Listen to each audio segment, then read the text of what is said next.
Welcome back. June is Pride Month, and today President Biden announced pardons for what could be thousands of U.S. veterans who were forced out of the military because of their sexual identity or gender identity.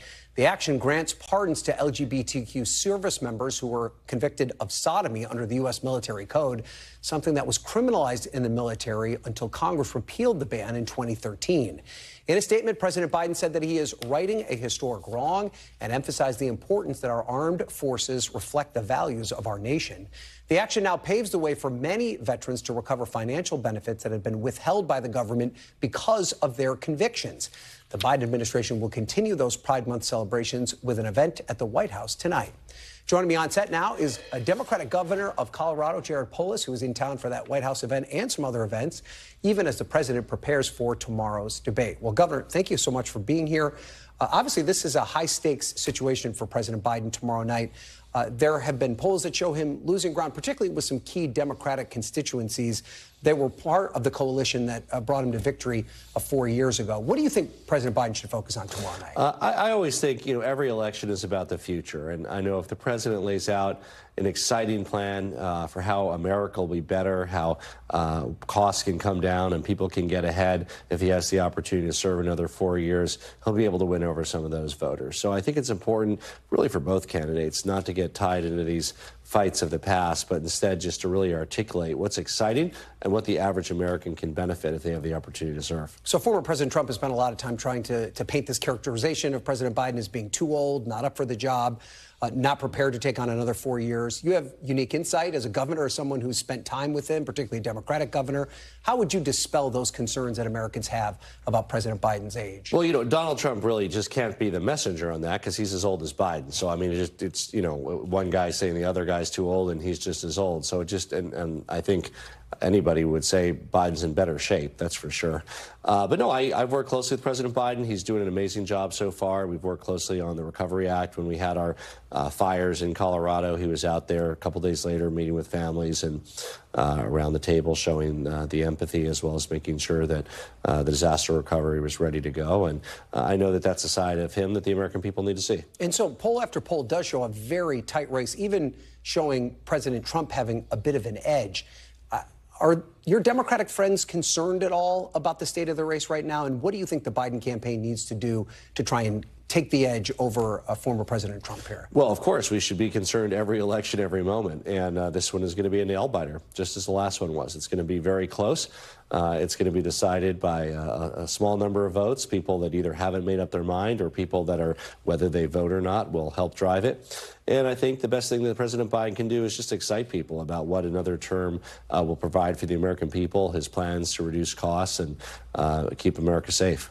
And you did share some advice for the president on X ahead of tomorrow's debate. You said that he should ignore Trump's antics, I should say. There's a lot of people, though, that aren't actually going to watch the debate in totality. They're just going to see these clips that pour out on social media. How does President Biden risk, being characterized in a way that may not be reflected in the debate by what comes after the fact? Well, you really can't be drawn in by those antics. They can distract the president or anybody from what you need to accomplish. I think that's, in many ways, President Trump's modus operandi. He wants to throw people off balance. He's going to say whatever nutty thing he says. I think what's important is President Biden articulate a positive vision for the future of our country and how he can make life better for everyday Americans if he has the chance to serve again. Well, let's talk a little bit about how everyday Americans feel about the state of the economy, the state of the country. What are your constituents telling you about the economy, about inflation, about these everyday kitchen table issues that they're struggling with? Is there a sense that things are getting better, or is there still a lot of anxiety? Well, the word economy is a strange one, right? Because, sure, unemployment's low, stock market's up. But what do people feel? It's not that they don't have jobs. It's that costs have gone up faster than wages. And so people see that in their groceries. They see that in their gas. And they really want leaders at all levels, whether it's local, state, or federal, to really speak to that pain point and provide real solutions. There's a lot that President Biden has done and will do to help reduce costs for everyday families. And that's a real big focus of ours in Colorado. Are you worried, though, that there's a disconnect between what he's been able to accomplish and what voters perceive he's been able to accomplish? Well, again, every election is about the future. Certainly what he's accomplished to date lends credibility to what he says he wants to accomplish in the future. But I think it's important to articulate a vision for the future. For instance, in Colorado. We're now in our second year of free preschool and kindergarten for every child. That was originally part of President Biden's Build Back Better. It was lost through the process. I think he should double down on that and say, if I'm elected, we'll be able to save families money on child care. Your kid will be able to go to preschool free in any state of the nation instead of the only 9 states that have it today. Yeah, and one of the things that you've been working on with other governors, including Gavin Newsom in California, is facing the housing crisis in your state. Talk to me a little bit about what Colorado's doing to combat this problem. That's another way we need to reduce costs. Single biggest cost people have is housing, whether it's rent or mortgage. We need to remove artificial barriers to housing, get rid of bureaucracy and paperwork, make it easier to build, especially the most affordable kinds of units. In Colorado now, you can build an accessory dwelling unit that's like a mother-in-law flat on your property by right without going through City Hall or being tied up in paperwork. The zoning allows for more multifamily in many areas of our state. We simply have to get the government out of preventing housing from being built and allow the market to create a greater supply. So you're term limited, right? So you can't run for re-election. What are your plans for the future? If President Biden were to win re-election, would you be up for a position in his cabinet or something along those lines? Well, I have 2.5 more years as governor. I can't think of any job better than that. So that would be a no to moving back to Washington, whereas, you know, I did get to spend 10 years as a member of Congress and certainly enjoyed that time I spent here. And then finally, obviously, there's a lot of intrigue around who the former president's going to pick as his running mate. The Veep stakes is hot and heavy right now.